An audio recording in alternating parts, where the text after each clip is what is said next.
Bom, eu queria agradecer mais uma vez ao Conselho Brasileiro de Oftalmologia pelo convite para essa apresentação.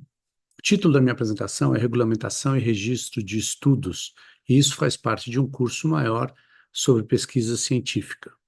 Eu vou abordar a parte técnica e a parte prática da regulamentação e registro de estudos, mas eu também quero abordar um pouco sobre a metodologia científica propriamente dito, que eu vou deixar mais para o final da apresentação.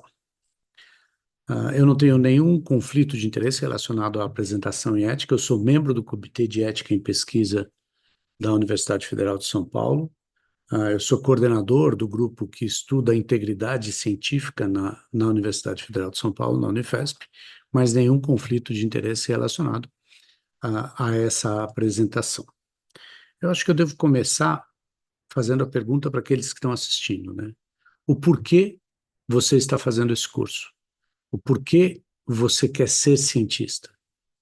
Eu aconselho aqueles mais curiosos a lerem esse editorial feito nos Arquivos Brasileiros de Oftalmologia, onde eu falo que eu vejo basicamente quatro motivações para alguém decidir fazer pesquisa. A própria paixão, a busca por uma publicação que normalmente é necessária para uma promoção, ou eventualmente para o pagamento. Nós temos pesquisadores que vão trabalhar por pagamento, principalmente pagamento de empresas que financiam a pesquisa. Todas as motivações para a realização de pesquisa são válidas.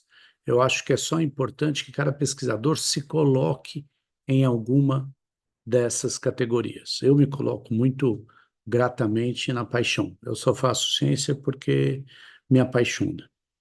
Nós temos algumas coisas que regulamentam a ciência no Brasil. Eu diria que essa aula ou essa apresentação que eu coloco agora, ela não poderia ser em horário pior, e eu vou explicar exatamente o porquê disso.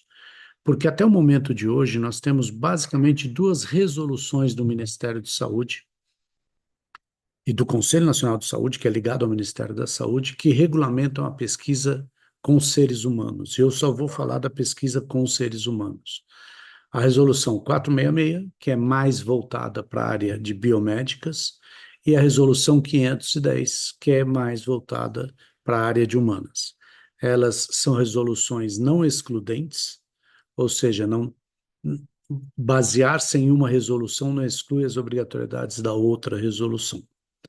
Ah, Rapidamente, o que que essas duas resoluções apresentam, né? A 466 é a nossa Bíblia, para quem, até o momento, para quem trabalha com pesquisa envolvendo seres humanos, né? Ela, na verdade, ela foi assinada em 2012, então ela teria 12 anos. Então, ela se predispõe a avaliar o indivíduo e as coletividades com relação à bioética. Então, todos os projetos de pesquisa que envolvem seres humanos devem se basear nessa resolução. Mais para frente, apareceu a resolução 510. Então, a resolução 510, ela considera que as ciências humanas e sociais têm especificidades, e por isso precisaria de uma legislação, ou melhor, de uma resolução separada, né? Então, essa resolução, ela se dispõe sobre as normas aplicáveis em pesquisas em ciências humanas, tá? E ela tem realmente algumas peculiaridades que são bastante interessantes, mas nós não vamos aqui nos ater a isso. No entanto, como eu falei sobre a inadequação de tempo para eu estar fazendo essa apresentação para vocês, nós temos agora uma lei, pela primeira vez uma lei. Para quem não entende, uma resolução, ela não tem força de lei. Ou seja, ninguém pode ser punido pela justiça por não cumprir uma resolução. Uma lei, obviamente, como pelo próprio nome diz, ela é, tem força de lei e, portanto, pode haver uma punição legal para quem infringir esta lei. Essa lei é a lei número 14.874 de 2024. Para voltar aos prazos, ela acabou de ser aprovada dia 28 de maio, lembrando que eu estou fazendo essa apresentação dia 17 de julho. Então, nós estamos falando em quase 60 dias, ou um pouco mais de 60 dias, um pouco menos de 60 dias da promulgação da lei, que foi publicada em 29 de maio de 2024. Essa lei passa a ser válida a partir de 90 dias da sua publicação oficial, ou seja, dia 27 de agosto, daqui a 40 dias. Quando essa lei passar a ser válida, as resoluções deixam de existir. Qual é a boa notícia? É que a lei não alterou substancialmente o conteúdo das resoluções já existentes, tá? Houve algumas diferenças que nós não vamos entrar aqui na discussão, mas as obrigações dos pesquisadores se mantêm muito parecidas. A lei abre o espaço para uma reestruturação da pesquisa no Brasil, que hoje ela é estruturada com o Comitê Nacional de Ética em Pesquisa, que tem sede em Brasília. Esse comitê, ele credencia comitês de éticas em pesquisas locais, que são pelo Brasil afora, e os comitês de ética em pesquisa, ou CEPs, são os órgãos que vão avaliar a adequação de uma pesquisa às resoluções.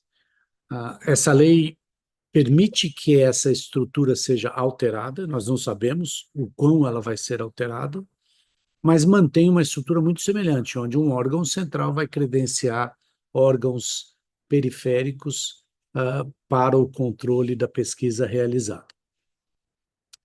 Quando nós falamos em ética, em pesquisa, em regulamentação, é importante entender que a regulamentação ela não cai no vazio. Uma regulamentação não existe por haver a regulamentação. A regulamentação ela é muito boa, ela é excelente.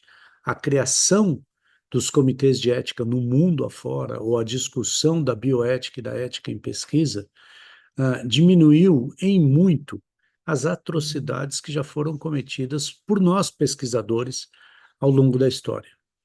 De novo, eu poderia falar 2 horas só sobre essas atrocidades, mas todo pesquisador sabe de alguma coisa que historicamente foi feita sem nenhum respeito ao participante de pesquisa. Então, desde a Segunda Guerra, isso veio evoluindo e foi cada vez mais sendo discutido, e a regulamentação vem como uma consequência dessa discussão da sociedade. Ou seja, interessa à sociedade algumas das palavras que foram colocadas nessa nuvem de palavras aí, né? Esse interessa à sociedade, o respeito, a integridade, a responsabilidade, o compartilhamento e assim por diante. Todas essas palavras são muito importantes. Então, a sociedade criou a regulamentação da pesquisa, tá? O que não precisa de uma aprovação num comitê de ética? Então, não são registrados nem avaliados pelo sistema CEP-CONEP ou o que quer que venha a substituir o sistema CEP-CONEP. Primeiro, pesquisas de opinião pública. Eu não preciso pedir uma autorização no comitê de ética para fazer uma pesquisa para saber se a população prefere, por exemplo, o candidato A ou o candidato B. É uma pesquisa que não envolve, que envolve seres humanos, que, no entanto, é uma pesquisa de opinião pública. Então, ela não precisa de uma aprovação. Uma pesquisa que utiliza informações que sem acesso público, ou seja, são informações que são liberadas para qualquer pessoa, tá? Essas pesquisas que são baseadas nisso não precisam de aprovação de comitê de ética. Pesquisas que utilizem informações de domínio público. Não só elas são liberadas a qualquer pessoa, como elas estão disponíveis a qualquer pessoa a qualquer momento, tá? Todas essas informações não precisam, essas pesquisas que envolvam dados provenientes dessa origem, não precisam de aprovação. Pesquisa censitária. Eu não preciso de uma aprovação para discutir se a população brasileira está ficando mais velha ou não, utilizando bases do censo existente, tá? E nós não precisamos de bancos de dados com informações agregadas. O que são informações agregadas? São bancos de dados onde cada linha desse banco de dados não representa uma pessoa. Cada linha representa um grupo de pessoas, e esse grupo de pessoas não pode ser dividido com acesso a esse banco de dados. Então, são informações agregadas. Nessa mesma frase, eu tenho ali sem a possibilidade de identificação individual. Isso não significa que toda pesquisa que não é possível identificar o indivíduo não precisa do CEP. Muito pelo contrário.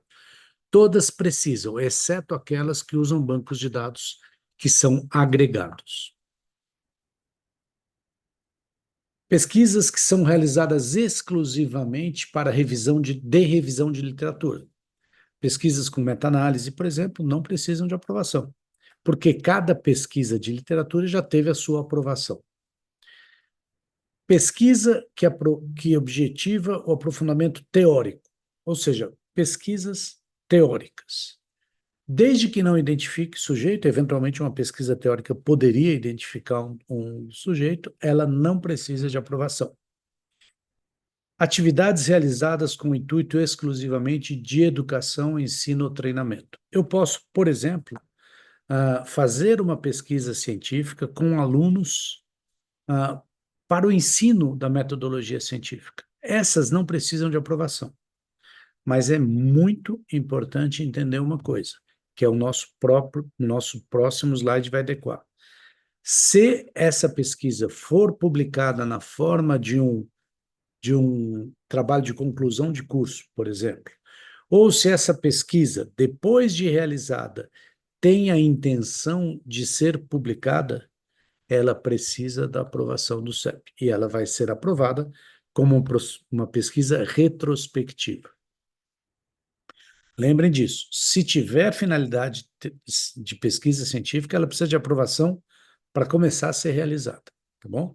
Muitas vezes os alunos de residência têm que fazer um trabalho de conclusão de curso. Antigamente isso era obrigatório, hoje em dia não é mais. Esses trabalhos, como eles são TCCs, eles precisam de aprovação. Se eles não fossem TCCs, se eles não fossem trabalhos de conclusão de curso, no entanto, depois de preparado, os autores decidem publicar, ela precisa da aprovação, tá ok? Então, só para lembrar, né, o que são informações de acesso públicos? São aquelas informações que não têm nenhuma restrição de acesso. Qualquer pessoa ou qualquer cidadão tem acesso a essa informação. E a pesquisa de opinião pública é aquela que avalia a preferência ou avaliação de um participante e que não tenha, obviamente, a possibilidade de identificação do participante. Quais são as exceções? Não se enquadram os trabalhos de conclusão de curso, monografias ou similares. E, se por acaso uma atividade de educação, durante a realização, ela surge a intenção de incorporá-la em um projeto de pesquisa, ela precisa ser aprovada. Eu coloco aqui uma página da minha instituição, da Universidade Federal de São Paulo, da Unifesp, porque eu acho que ela é uma fonte muito interessante para quem faz pesquisa. Tem vários modelos, vários passo a passo, tem várias informações úteis que podem ser encontradas no site www.cep.unifesp.br. Especificamente nesse site, nós temos duas separações. A que interessa hoje para a aula é essa: projetos que envolvam seres humanos. Muitas das coisas que eu vou falar aqui estão dentro desse site. Então, se alguém tiver alguma dúvida, entre, procure, que você vai ter muitas informações úteis lá. Então, como funciona o registro de uma pesquisa? Primeiro, eu preciso registrar o pesquisador, para que ele possa exercer ou realizar uma pesquisa científica. Vai depender de como essa pesquisa é feita. Assumindo que essa pesquisa seja feita no ambiente universitário, a primeira coisa é esse pesquisador precisa se cadastrar na sua instituição. A enorme maioria das instituições tem um cadastro próprio, mas esse não é obrigatório pelo Comitê de Ética, tá ok? No meu caso, quando essa pesquisa é realizada em um hospital, seja ele universitário ou não, o hospital também precisa de um cadastro, porque o hospital é, em última instância, o responsável pelas pesquisas realizadas dentro das suas paredes. E, finalmente, que é o que nos interessa hoje, o cadastro no pool de pesquisadores do Brasil, que é chamado hoje em dia Plataforma Brasil, que é uma interface da internet, um pouco complexa, mas muito útil, muito válida. Ela mantém todo o banco de dados de todas as pesquisas realizadas no Brasil. Obviamente, aquelas pesquisas que são realizadas de acordo com as resoluções, ou seja, pesquisas que foram avaliadas por um comitê de ética, tá? Então, como eu falei, o CEP universitário vai depender da sua instituição. Está aqui um exemplo de um cadastro da minha universidade. O cadastro do hospital é a mesma coisa, cada hospital tem o seu cadastro do pesquisador. Em muitos hospitais tem o seu comitê de ética. Uma vez esses dois cadastros, eu tenho que fazer o Plataforma Brasil, que é o que nós vamos abordar hoje, tá? Se essa pesquisa não for feita em nenhum hospital, nós tiramos a parte do cadastro do hospital e ficamos com a instituição e a Plataforma Brasil. O que é a Plataforma Brasil? A Plataforma Brasil ah, é a interface do Conselho Nacional de Saúde, que regulamenta a pesquisa. O CONEP, Conselho Nacional de Ética em Pesquisa. Como eu falei, essa estrutura está para ser alterada, tá ok? E ela está no plataformabrasil.saude.gov.br no momento. E eu vou fazer aqui um primeiro parênteses sobre pesquisa. Eu sei que nós estamos falando de regulamentação, mas é impossível falar de regulamentação se nós não avaliarmos a pesquisa como um todo. Ninguém vai conseguir uma aprovação de um comitê de ética, de um projeto, que não tenha a sua estrutura de pesquisa adequada, que não conheça o método científico.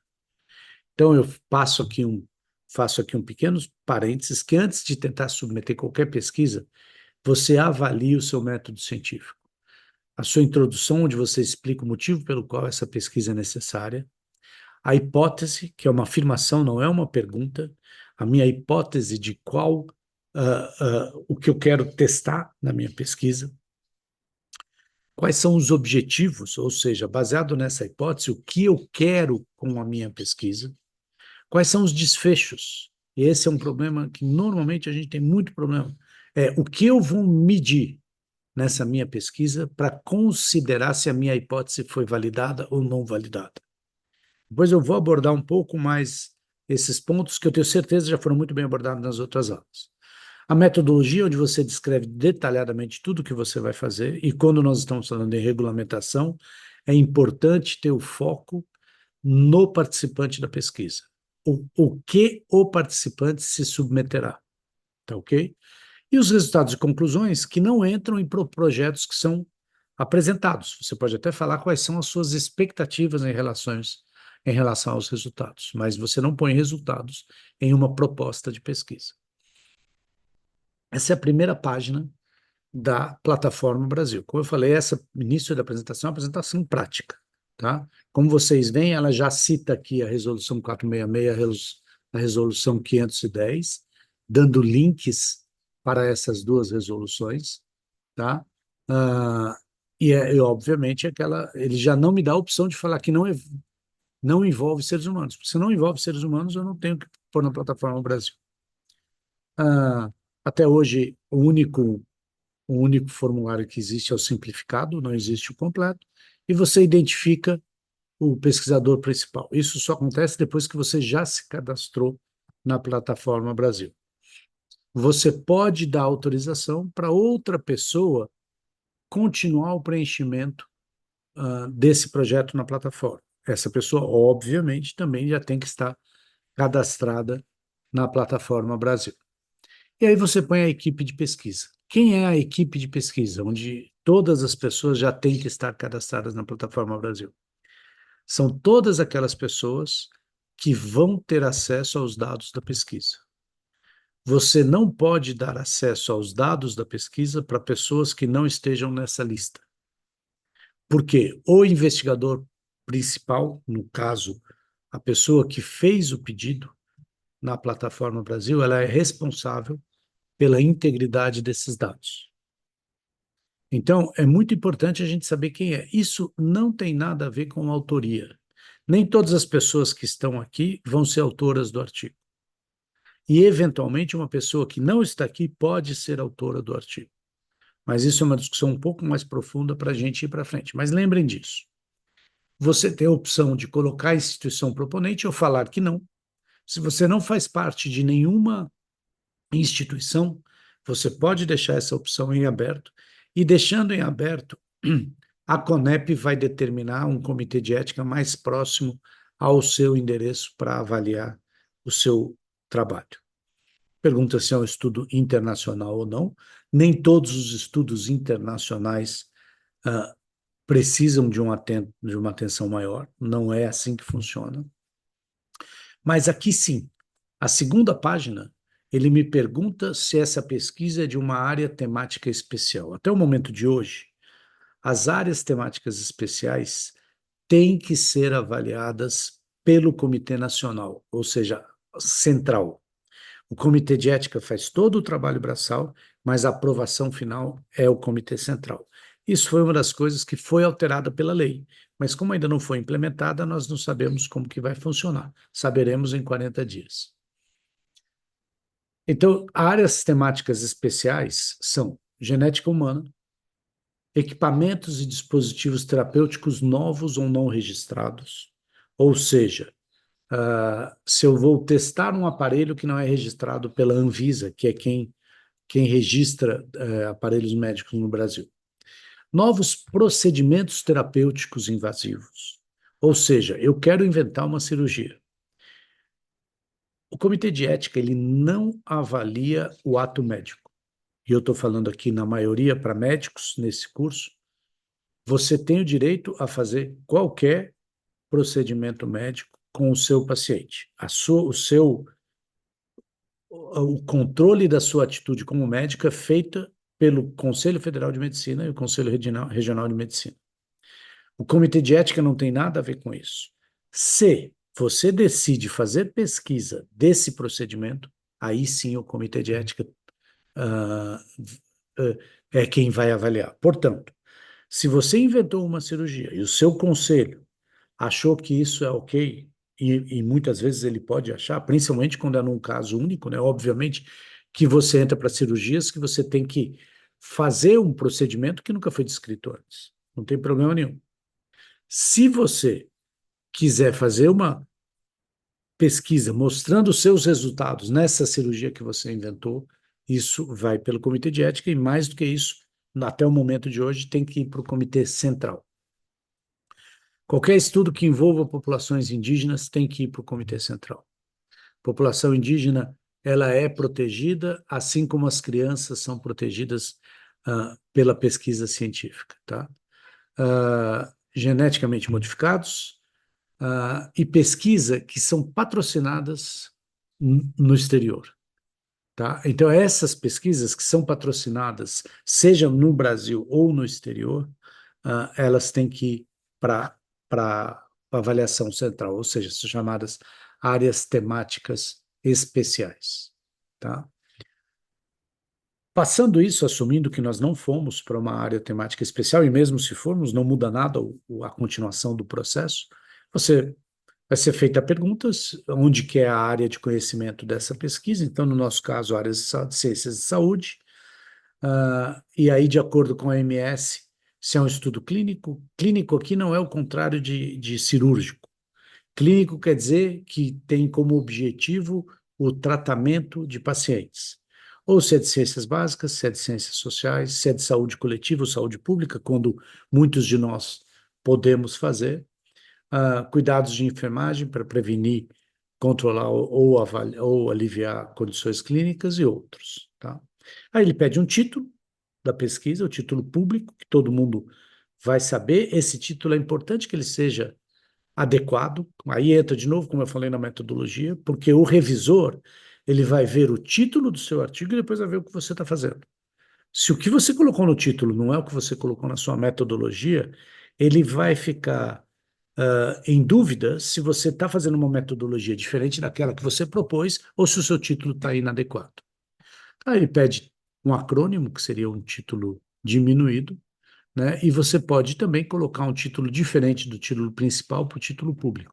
Todos os trabalhos aprovados pela Plataforma Brasil são disponibilizados para toda a população. A Plataforma Brasil é aberta ao público, mesmo para quem não é cadastrado, e ali você pode procurar por pesquisas que foram aprovadas. Você não vai ter, você, eu digo, o cidadão comum não vai ter acesso à íntegra da pesquisa aprovada, mas vai ter acesso ao título e o pesquisador e os números da pesquisa. Continuando, depois do título principal da pesquisa, ele pede um acrônimo, que seria um nome curto, essas informações, de uma maneira geral, não são usadas. Aí pergunta quem é o pesquisador principal. Tem que entender que o pesquisador principal é a pessoa que responde pela pesquisa. Cada vez mais, nos comitês de ética, vêm denúncias de participantes de pesquisa. Quem vai responder é o pesquisador principal. Não adianta o pesquisador principal, mas não fui eu que fiz, foi você que assinou. Tá? Então, lembrem disso. Algumas universidades, como por exemplo na Unifesp, o pesquisador principal tem que ter um vínculo oficial com a universidade de professor ou professor de pós-graduação. Tá ok? Mas isso depende de cada universidade. E aí nós vamos em frente. Quais são as condições? Eles estão pedindo, na verdade, os CIDs, né? Das condições que estão sendo estudadas. Esse é um exemplo que eu pus aqui de catarata. Os descritores de saúde, e tudo isso, na hora que você clica, ele te dá a opção de procurar pelo pesquisador de saúde. Tem ali o botão adicionar DECS, que é o descritor de saúde. Tá ok?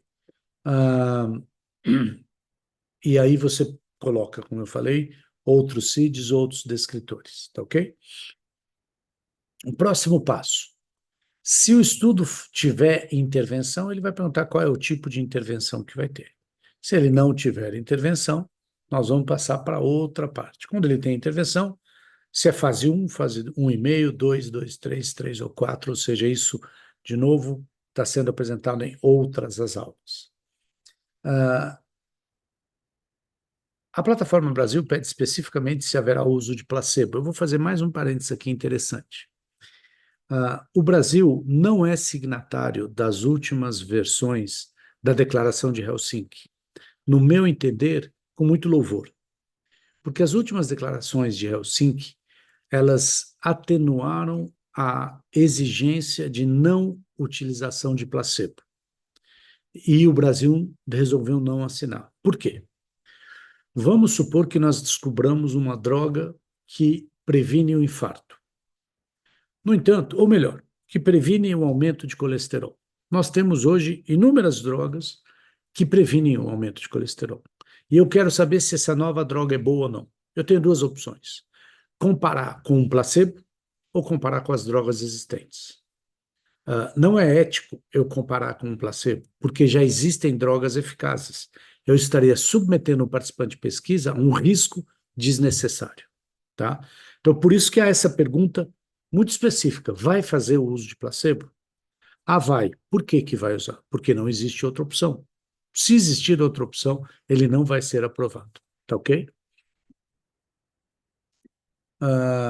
Aí vão vir as perguntas que eu falei inicialmente. Essas perguntas não são burocráticas. É isso que eu acho que é o mais difícil das pessoas entenderem. Tudo que for escrito aqui vai ser lido por três pessoas, pelo menos, três ou quatro pessoas que entendem muito de pesquisa científica. Então, imagine que você está escrevendo para sua banca de doutorado, porque o nível das pessoas que vai avaliar é o nível dos avaliadores de uma banca de doutorado. Então, quando fala em desenho, não adianta escrever qualquer coisa. Porque se for escrito qualquer coisa e não descrever qual foi o desenho do estudo, esse estudo não vai ser aprovado. Tá? Então, aí entra nas classificações de estudo, vocês já tiveram ou vão ter nas aulas aí pela frente, mas lembrem disso. Se ele é prospectivo, se ele é observacional, se ele é intervencionista, qual é o objetivo e qual é o desenho, desculpa, qual é o desenho desse estudo, tá? Pergunta se existe algum financiamento, isso não interfere na avaliação, tá? E as palavras-chave para que alguém consiga achar a sua pesquisa. Então, aí entra no conteúdo basicamente, praticamente dito. Hoje mesmo, eu fiz avaliação de um projeto de pesquisa onde o autor copiou exatamente a mesma informação em cada uma dessas caixinhas. Ao autor não foi dada a possibilidade de corrigir. O projeto foi negado, porque não há como avaliar um projeto desse jeito. Então, lembre, um resumo é como um resumo de um artigo científico. Então, a melhor coisa, estrutura o resumo. Objetivo, métodos, todos aqueles pontos que a gente citou anteriormente, tá bom? E faz isso bem feito. A introdução. Então, a introdução é o porquê que você está fazendo esse estudo. É importante? É importante. Porque o avaliador muitas vezes não entende da sua área. E você vai pedir para fazer um procedimento muito invasivo, e a primeira pergunta do avaliador vai ser a seguinte: mas eu preciso saber essa resposta? Eu preciso expor participantes de pesquisa a um risco? Ou isso é só um interesse pessoal do pesquisador que não vai acrescentar o conhecimento científico? Então, a introdução é importante. Não precisa ser ampla, ela tem que ser dirigida, tá ok? Depois, os objetivos, né? Como eu falei, eu tenho aqui, desculpa, eu pulei aqui a hipótese, lembrando que a hipótese, como também já foi ensinado para vocês nas outras aulas, é uma afirmação, ela não é uma pergunta. Então, por exemplo, aqui nesse caso, a posição efetiva da lente intraocular tem relação com referências atômicas, ou não tem, que é a hipótese nula, é a melhor de todas. Tá ok? O objetivo primário. O objetivo não é a hipótese. O objetivo é fazer as correlações. Então, isso tudo faz parte do conhecimento e do método científico. Tá? Objetivos secundários eventualmente podem existir ou não. Metodologia proposta. Seja pormenorizado. Principalmente pormenorizado em o que os participantes da pesquisa vão ser submetidos. Tá? É importante que o avaliador tenha noção de o quanto incômodo ou arriscado é para o participante da pesquisa participar dessa pesquisa. Tá ok? Critérios de inclusão, tudo isso que tem asterisco vermelho é obrigatório. E obrigatório quer dizer que tem que ser escrito com propriedade. Tá? Então, critérios de inclusão. Quais são os critérios? Critérios de exclusão, você pode até falar que não se aplica nas situações. Os riscos. Toda pesquisa científica tem risco. Muitas vezes é um risco literalmente desprezível, principalmente os estudos retrospectivos têm risco muito baixo. Mas, eu vou dar um exemplo para vocês. Eu faço um estudo retrospectivo de pacientes cegos por glaucoma. E eu abro um banco de dados com 500 pessoas cegas por glaucoma. E esse banco de dados, por uma falha qualquer, é exposto. Perde-se a confidencialidade do estudo. E esse banco de dados, que era de, por exemplo, funcionários do hospital onde eu trabalho, chega à diretoria do hospital e a diretoria do hospital tem todos os seus funcionários que estão cegos por glaucoma. Isso é um grande dano, é um risco que existe. É um risco muito raro de acontecer, mas isso não é perguntado aqui. Em nenhum momento eu estou falando assim, quais são os riscos que podem acontecer ou que frequentemente acontecem. Quais são os riscos? Cabe ao participante decidir se ele quer ou não se submeter a esse risco. Então lembrem disso, sempre tem risco. Não adianta amenizar. É muito comum os autores escreverem assim: tem o risco de nessa cirurgia ou com essa droga o paciente ter uma infecção, mas eu vou tomar todo o cuidado possível. Não tem que ter mais. Você não tem que convencer que o risco é baixo. O risco vai ser avaliado pelo participante, tá? E pelo avaliador, obviamente. Os benefícios, muitas vezes, muito frequentemente, os benefícios não se aplicam ao participante da pesquisa, mas sim ao conhecimento da ciência. Então, não tem nada ao contrário de você falar assim: olha, o benefício é que, com os resultados dessa pesquisa, nós vamos ser capazes de ter um tratamento melhor, por exemplo. Tá? A metodologia de análise de dados, nem sempre ela é muito clara, mas é importante você citar qual é o tipo de análise que você vai fazer. E o desfecho. Desfecho, como eu falei, é a coisa que as pessoas mais erram. Desfecho é uma palavra ruim para o português. Vem do inglês outcome. Na verdade, é o que você vai medir. Ponto. É isso que é o desfecho. Se você quiser ser mais preciso, é o que você vai medir e o quanto você considera que isso é diferente.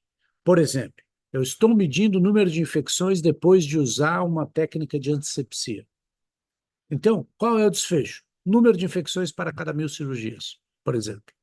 Serão considerados um aumento de 10% como um desfecho desfavorável ou favorável. Tá ok? E podem haver desfechos secundários também. O tamanho da amostra é fundamental. Muitas vezes, muitos CEPs pedem para que você descreva ah, o, o cálculo amostral, porque para o comitê de ética, quanto menor o número de participantes, melhor é a pesquisa. Tá ok? Isso é obrigatório para clinical trials e é aconselhável para outros estudos. Pergunta se vão usar outras fontes ou não. Se vai haver mais de um grupo, você tem que adicionar o grupo. Se o estudo é multicêntrico ou não, estudos multicêntricos são mais complexos, nós vamos pular isso. E aqui tem aquele botãozinho que todo mundo fica tentado a escrever. Propõe a dispensa do termo de consentimento livre e esclarecido, TCLE. Eu vou dar um conselho. Sempre clique não. Cada vez mais os comitês de ética são rígidos em exigir o termo de consentimento. Cada vez mais. A lei tornou isso mais claro do que eram as resoluções anteriores, tá? As exceções para estudos que não exigem o termo de consentimento, basicamente se o termo de consentimento colocar o paciente em risco ou o participante em risco, que acontece muito nas pesquisas de ciências humanas. Por exemplo, se eu faço uma série de entrevistas perguntando a posição política das pessoas, você ter um documento onde tem a posição política e o nome dela, isso pode ser perigoso para a pessoa. Ou se você pergunta se uma pessoa já cometeu um crime, você tem um documento assinado ou um termo de consentimento, isso, e afirmando que a pessoa cometeu um crime, ou põe em risco o participante. Basicamente são essas as situações. E a segunda grande opção, quando os dados são anonimizados. Se os dados forem anonimizados, a dispensa do TCLE é possível. Dados anonimizados são aqueles dados que um membro de fora da equipe de pesquisa compilou os dados e tirou qualquer informação de nome ou características pessoais de paciente, de maneira irreversível. Ou seja, o participante da pesquisa jamais vai poder voltar e falar, não, mas eu quero saber se o paciente 53, 57 era o paciente A ou B. Se ele puder fazer isso, o dado não está anonimizado. E isso não pode ser feito por um membro da equipe até os momentos de hoje. Essa é a decisão da CONEP. Tá ok? Você tem que fazer um cronograma. Lembra que isso é uma coisa muito chata, porque o Comitê de Ética ou a Plataforma Brasil não permite essas mudanças. Então, sempre programe a sua pesquisa para começar 3 meses depois da sua submissão. A enorme maioria das pesquisas, quando são enviadas corretamente, em 2 meses vai ter um resultado final. Isso, claro, depende do Comitê de Ética. Eu estou falando do Comitê de Ética que eu participo, que é o maior comitê de ética em pesquisa com seres humanos no Brasil. Então, às vezes isso é uma chatice, porque na hora que você tem um projeto aprovado, o cronograma está errado e você vai ter que alterar o cronograma. Então, dê tempo para isso, tá? Preparação e envio do protocolo, depois aprovação do CEP. Nesse caso aqui, eu coloquei 2 meses. É pouco. Eu acho mais seguro colocar 3 meses, tá? Isso quer dizer que você precisa começar a programar a sua pesquisa com pelo menos 3 meses de antecedência. O orçamento financeiro, não adianta falar não tem custos, toda pesquisa tem algum custo, e você pode colocar que isso é custeio, não tem problema. Isso, de novo, não é avaliado. O Comitê de Ética não está preocupado com isso. Tá ok?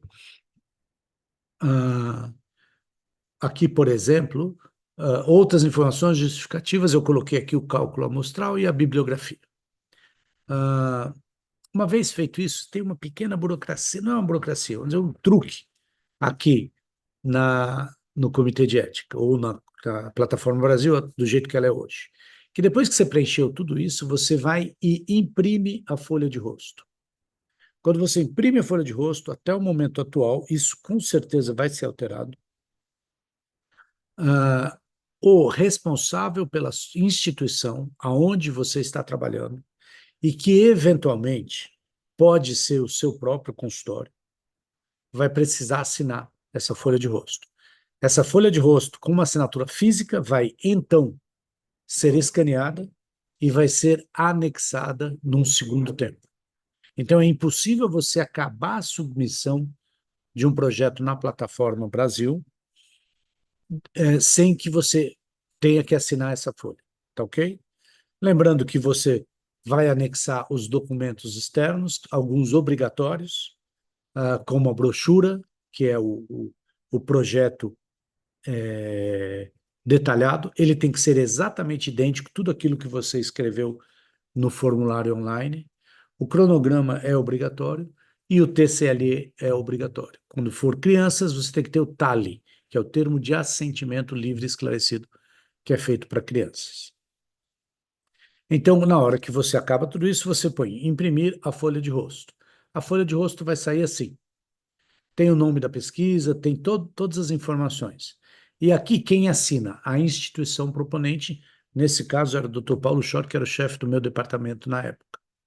Então eu, como pesquisador, assino, falando, olha, eu estou de acordo com isso. E o chefe da instituição proponente vai dar o ok para que isso seja feito. Cada universidade, ou cada instituição, ou cada hospital tem a regra de quem pode assinar esse termo, tá ok? Uma vez assinado esse termo, você faz o upload desse documento e aí os documentos, teoricamente, vão estar prontos para serem avaliados pelo Comitê de Ética. Então, lembra disso. Eu preciso ter o projeto completo, que é chamado de brochura, eu preciso ter o TCLE, e, eventualmente, eu preciso ter o termo de assentimento para crianças. O comprometimento de sigilo, em alguns momentos, são obrigatórios, outros não. O cronograma é obrigatório. Quando você tem instituições, você tem que ter a declaração de que toda e qualquer instituição que participa da pesquisa está de acordo com isso e que tem infraestrutura para isso. E depois a folha de rosto assinado. Tem modelos para tudo isso que você está vendo aqui naquele site que eu falei, que é o cep.unifesp.br, tá ok? E ajudam muito esses modelos, tá ok? Eu vou fazer um parênteses sobre cobrança de participantes em pesquisa. Esse é um problema muito sério, que é um problema do Brasil. Aparentemente, a lei não alterou essa dificuldade, que é a realização de pesquisas em instituições privadas. Por quê? Porque, apesar da Resolução 466 não deixar de uma maneira explícita que é proibido cobrar qualquer procedimento que esteja envolvido em pesquisa científica, ela tem vários pontos onde ela deixa claro. Por exemplo, a participação deve ser de forma gratuita, ressalvadas as pesquisas clínicas de fase 1 ou bioequivalência. Segundo, hoje, e isso mudou com a lei, o participante da pesquisa tem acesso gratuito e por tempo indeterminado aos menores métodos. Se ele vai ter depois, obviamente ele tem que ter antes, se ele se mostrar eficaz. E, por fim, em outro item, no item 4, que é a explicitação de garantia de ressarcimento para qualquer despesa. Ou seja, não só ele não paga, como se ele tiver qualquer despesa, tem que pagar. Isso é uma característica da lei brasileira, das resoluções brasileiras e a lei brasileira que nós vamos precisar entender um pouco melhor. Isso torna praticamente impossível que a gente faça pesquisa clínica em pacientes de clínicas privadas. Porque se eu for testar qualquer coisa relacionada, por exemplo, a uma cirurgia de catarata, uma cirurgia de retina, o paciente não pode pagar por essa cirurgia, o que inviabiliza qualquer clínica privada, tá bom? A menos que a pesquisa seja patrocinada por instituições, por patrocinadores externos, como empresas farmacêuticas. E aí tem um texto que a gente sugere que seja colocado no termo de consentimento para que o participante saiba que não será cobrado nem dele, nem dos planos de saúde pelo procedimento que faz parte dessa pesquisa clínica. O TCLE é o documento mais importante para quem está avaliando a pesquisa. Tem itens que são obrigatórios, eu acho que não vale a pena eu passar por todos eles, mas lembrem que isso quer dizer. Isso é para a proteção do participante. O TCLE e os comitês de ética, eles existem para proteger o participante da pesquisa. Não iludam-se de que os comitês de ética estão ali para promover a pesquisa. Não está. Está ali para proteger o participante. Tá ok? Então, eu tenho que ter uma garantia de manutenção do sigilo, eu tenho que ter o direito total do participante de se recusar. Então, não adianta você falar assim, olha, se você quiser fazer a pesquisa, você vai receber um chá gelado, um almoço completo. Se você não participar, você vai ter que ficar esperando na calçada. Ou seja, existe um dano muito ruim para quem não participar. Ah, aí um outro item obrigatório, que você tem que falar que os dados coletados nessa pesquisa serão usados única e exclusivamente nessa pesquisa. Os pesquisadores frequentemente falam assim, mas eu já coletei os dados de 300 pacientes, eu quero agora fazer uma outra pesquisa. Você não pode. Você tem que pedir para os 300 pacientes voltarem e fazerem de novo o termo de consentimento, tá? Como eu falei, os danos pessoais sempre podem e devem ser ressarcidos. Como eu falei, as despesas e compensações, ou seja, qualquer gasto deve ser ressarcido. O participante de pesquisa tem o direito a ser mantido atualizado sobre os resultados. Você precisa saber se aquela vacina que você tomou está funcionando, não está funcionando, ou está matando ou não está matando, tá bom? Aos resultados finais, você tem que garantir que você vai dar esses dados, resultados finais aos participantes. E lembrando que qualquer participante pode, em qualquer momento, pedir todos os seus dados para saber quais foram os dados obtidos na pesquisa dele. Isso veio ser confirmado pela LGPD, a Lei Geral de Proteção de Dados, tá bom? Aqui está um exemplo, que, como eu falei, está lá no CEP Unifesp, um exemplo de um termo de consentimento. É só um exemplo, é só um modelo, tá ok? Lembrando que a última página do termo de consentimento é onde o paciente assina.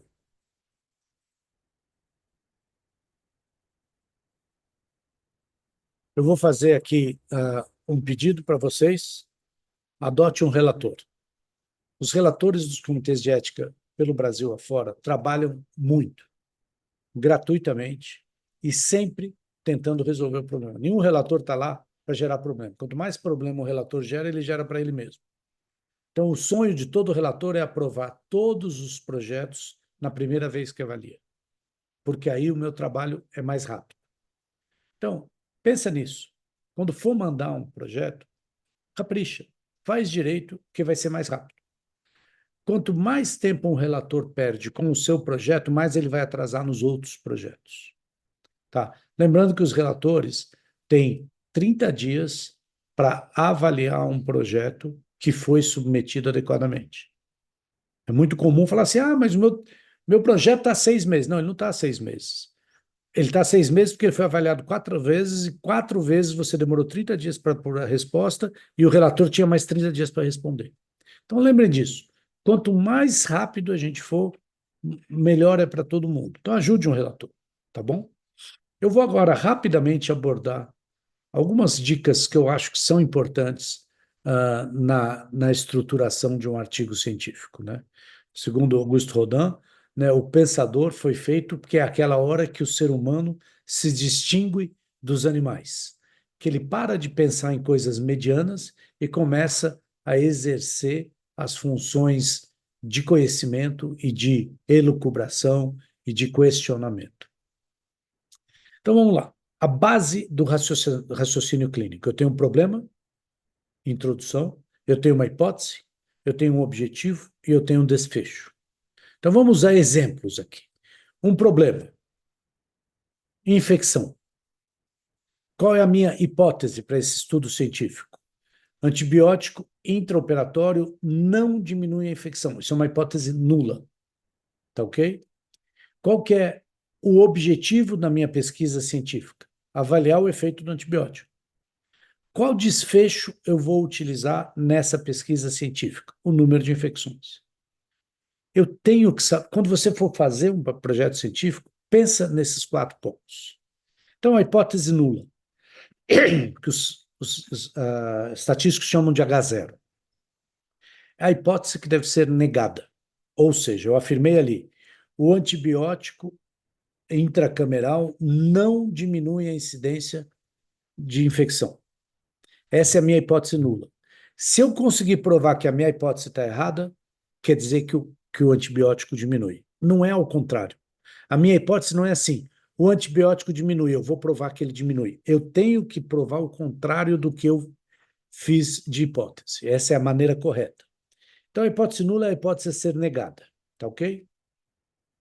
Nós temos que provar que a hipótese está errada usando método científico e, eventualmente, a estatística. Por que eu pus aqui de propósito eventualmente? Porque a estatística, ela é uma ferramenta. A estatística não prova ou desprova nada. Nós, pesquisadores, vamos comprovar ou não comprovar utilizando a estatística. A estatística com método inadequado tem valor zero. Já a estatística negativa num método adequado pode apenas significar que a amostra não foi grande o suficiente. Então, o método é muito mais importante do que a estatística, tá ok? Então vamos lá, exemplos de hipóteses nulas. A cirurgia de catarata laser não é diferente da facoemulsificação tradicional. Vocês entenderam? Eu tenho que provar que eu estou errado. Se eu provar que eu estou errado, quer dizer que a cirurgia de catarata laser é melhor ou pior do que a faco tradicional. A lente intraocular X apresenta resultados iguais à da lente Y. Se eu encontrar diferença, ou seja, não são iguais, isso significa que a lente é diferente. Tá ok? Os resultados da técnica de Smile, da lentícula intraestromal, são iguais aos do PRK. Se eu provar que eu estou errado, quer dizer que eles são diferentes. O antibiótico intracameral não influencia na prevenção de infecções. Esses são exemplos de hipóteses nulas, tá? Eu diria para vocês que dos projetos que eu recebo, sendo que a maioria são de teses, são de alunos de doutorado, 80% a 90% a hipótese nula está errada. Tá ok? Então, pensem nisso, é por isso que vocês estão fazendo esse curso aqui no CBO. Então, detecção de diferenças, essa é uma coisa muito importante, né? Uma diferença detectada, eu nego a hipótese nula, como eu falei para vocês anteriormente. Se eu não detecto uma diferença, eu não posso negar a hipótese nula. Eu vou dar um exemplo para vocês.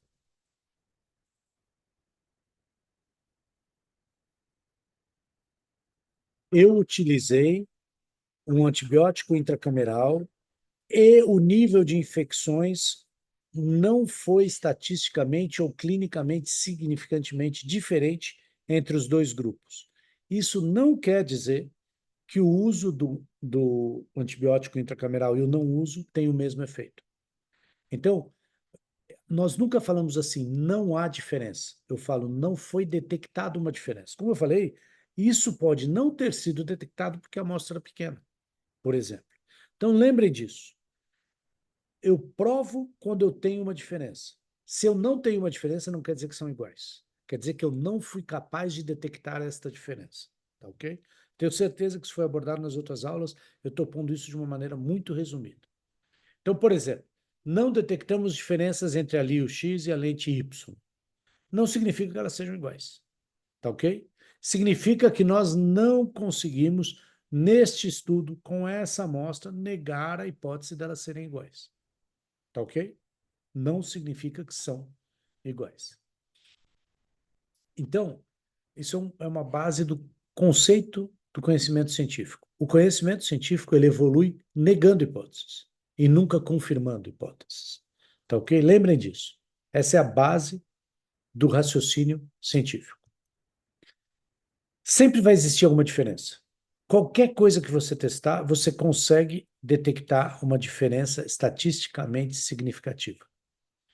Basta ter uma amostra muito grande. Por exemplo, eu quero provar que o pé direito é diferente do pé esquerdo. Se eu medir 1 milhão de pessoas, o pé direito e o pé esquerdo, com certeza vai haver alguma diferença. Essa diferença pode ser, por exemplo, de 2 milímetros, maior na média do pé esquerdo, estatisticamente significante. Isso tem algum valor clínico? Não, isso não tem nenhum valor clínico. Então é sempre importante a gente lembrar. Eu preciso saber se a diferença é clinicamente relevante, não sempre estatística. Então a gente tem que tomar muito cuidado hoje em dia, né? Porque a gente tem muito acesso ao Big Data. E aí a gente começa a achar pelo em ovo, ou seja, diferenças que não tem nenhum valor clínico, principalmente se as perguntas e o raciocínio clínico não seguir como deve ser feito, né? Então, a argumentação lógica de um artigo vem da lógica. Então, eu vou partir aqui algumas sequências lógicas para a gente entender. Então, eu quero escrever um artigo. Como o raciocínio lógico, eu venho de uma premissa para uma conclusão. Eu vou dar um exemplo para vocês. A premissa são os resultados nessa avaliação. Olha, teve menos infecção, eu concluo X. Tá, então essa é uma estrutura de argumentação lógica.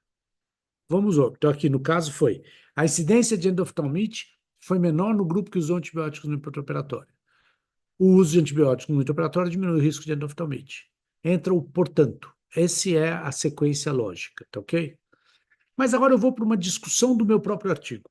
Eu tenho uma sequência lógica que ela é um pouco diferente. Eu tenho uma premissa, eu posso ter mais de uma premissa e eu vou ter uma conclusão. Então vamos passar. Onde é a minha premissa? A introdução. Onde é a segunda premissa? É o resultado. E aí eu vou vir para minhas conclusões. Então vamos lá.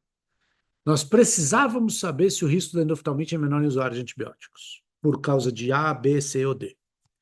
O uso de antibiótico, meus resultados, no intraoperatório diminuiu o risco de endoftalmite. O artigo cumpriu a sua função. Então, eu, como leitor, como editor de revista que já fui, eu vou avaliar assim, olha, esse artigo cumpriu a sua função. De novo, a gente entra com o portanto, tá ok? Então, eu acho que é importante gerar uma rotina de leitura de artigos científicos. Se a gente começar a ler os artigos dessa maneira, a pergunta é válida. Ou seja, o que foi perguntado, a hipótese nula é válida, sim ou não. Se não é válida, não continua a ler, tem muita coisa para a gente ler, não precisa ler tudo. A conclusão do autor, ela é correta, ela é positiva, sim ou não? E os resultados que ele apresentou justificam aquela conclusão? Porque é muito comum isso. Olha, eu testei o antibiótico e não houve diferença. E na conclusão ele fala assim, na minha opinião, o antibiótico é importante. E aí a gente vai para a parte mais importante de quem quer avaliar científica ou evidências científicas com precisão. Avalie o método. Se o método não é adequado, todo o resto não interessa, tá? Eu vou falar rapidamente de viés. Eu tenho certeza que vocês devem ter uma aula só sobre viés, muito melhor do que o meu. Plural de viés e vieses, que do inglês vem de bias ou biases, tá bom? O viés é um erro sistemático. Por algum motivo, os meus resultados vão ter um erro que vai se repetir. Pode ser por falha do desenho do estudo, por falhas nas medidas do estudo, falhas na análise do estudo, e ele não resolve com o aumento da amostra, porque ele tem um viés. Eu vou dar dois exemplos de vieses muito comuns, né?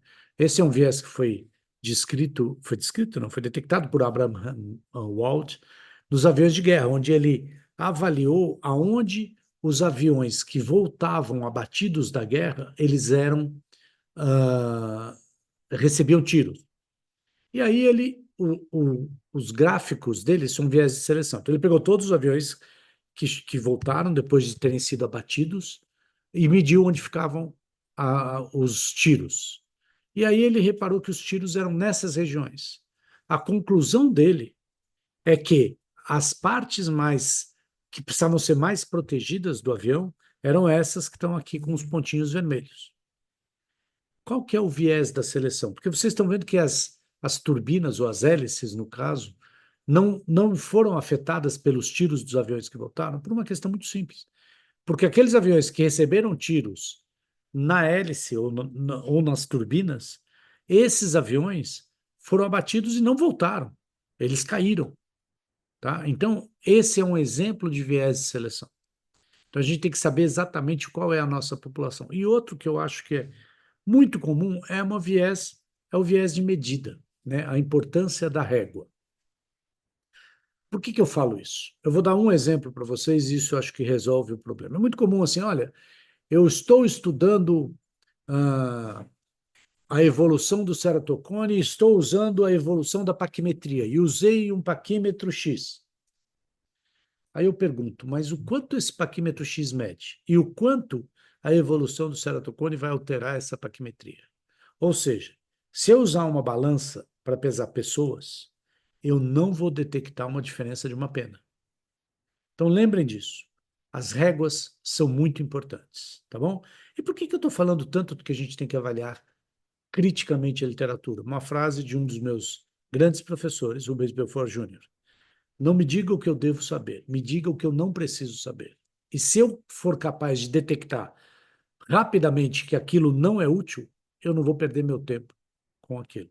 Esse é o papel do pesquisador, esse é o papel do editor, e esse é também o papel de um comitê de ética. Por quê? Isso aqui, em 30 dias de spam, eu recebi essa quantidade de pedidos ou de oferecendo para que eu publicasse um artigo científico. Ou seja, vão ter artigos científicos de tudo, tá bom? A última dica que eu quero dar de como escrever são dicas, são 3 ou 4 slides. Sempre use as mesmas palavras para a mesma coisa, não use sinônimos. Isso é o contrário do que a gente aprende para escrever contos. Sempre escreva na forma direta, sujeito antes do verbo. Sempre que possível, nem sempre é possível, use a voz ativa. E um ponto que a gente esquece muito, isso principalmente no inglês. Sempre coloque o ponto de interesse da frase no início da frase como sujeito da frase. Eu vou dar exemplo. E evite substantivos feitos por verbos, principalmente em inglês. Aqui vão alguns exemplos. Sempre use as mesmas palavras para a mesma coisa. Então, facomastificação foi realizada de tal maneira. Aí na outra frase, não foram observadas complicações durante a cirurgia de catarata. Mas é durante a cirurgia da catarata com facomastificação, isso vai gerar conflito. Então, isso é errado. Certo é, não foram observadas complicações durante a facomastificação. Não usem sinônimo. Tá ok? Fica mais feio, mas fica mais correto. Escreva na forma direta. Eu estou pondo em inglês porque isso se aplica muito mais ao inglês. Então, o polimento da cápsula posterior foi realizado. Qual que é o certo? A cápsula posterior foi polida. Tá ok? O sujeito é a cápsula posterior nesse caso. Use sempre que possível a voz ativa. Topografia foi feita por um técnico treinado. Um técnico treinado fez a topografia. Tá ok? Ponto de interesse no início da frase. Pacientes apresentaram um aumento da taxa de infecção com a cirurgia. O que é importante aqui? É o paciente ou a infecção? É a infecção. Então, coloca a infecção no começo. As taxas de infecção aumentaram com a cirurgia. Tá ok? Evite os substantivos feitos por verbos. Measurements é um substantivo que vem do verbo medir, né? Então, medidas da acuidade visual foram realizadas. Não. Mediu-se a acuidade visual ou a acuidade visual foi medida. Tá ok? Tempos de verbo. Na introdução, sempre no presente, no objetivo, sempre no presente. Nós temos o hábito de usar o passado, porque a gente já fez a pesquisa, tá? O método pode ser no passado, porque como você está publicando, você já realizou, os resultados também você obteve. A discussão vai variar. Você usa tudo que é do seu estudo no passado e no presente para os estudos que você está apresentando. Está aqui uma referência bem interessante sobre isso, pouco antiga, mas ainda válida. Diferenças do português e inglês. O artigo the é raramente usado no início de uma frase em inglês. Então, é muito comum o brasileiro escrever the cataracts were graded. Não precisa, cataracts were graded. That é desnecessário depois de algumas palavras. Isso não é intuitivo para o brasileiro, tá ok? Então, esses resultados mostram que muitos pacientes melhoraram. Não precisa desse that, não precisa do que. Esses resultados mostram muitos pacientes melhoraram. Evitar o sujeito oculto, né? We studied 47, from these 35 were male. Onde que está o sujeito oculto? From these, o quê? From these 47. Então, nós estudamos 47 pacientes, desses, desses 35 pacientes eram machos, eram homens. Tá ok? Tá aqui a referência também. Pensa no leitor. Texto tem que ser entendido e não pode ser mal entendido. Você não pode dar a chance do leitor não entender errado. Os leitores vão ser oftalmologistas, ótimo, vão ser médicos, eventualmente não oftalmologistas, vão ser estudantes, vão ser cientistas, vão ser estrangeiros e, eventualmente, vão ser pacientes. Então, pensa no leitor quando for escrever. Tá ok? Eu acho que eu me prolonguei um pouco mais, mas espero que eu tenha cumprido com o que foi me pedido. Muito obrigado mais uma vez.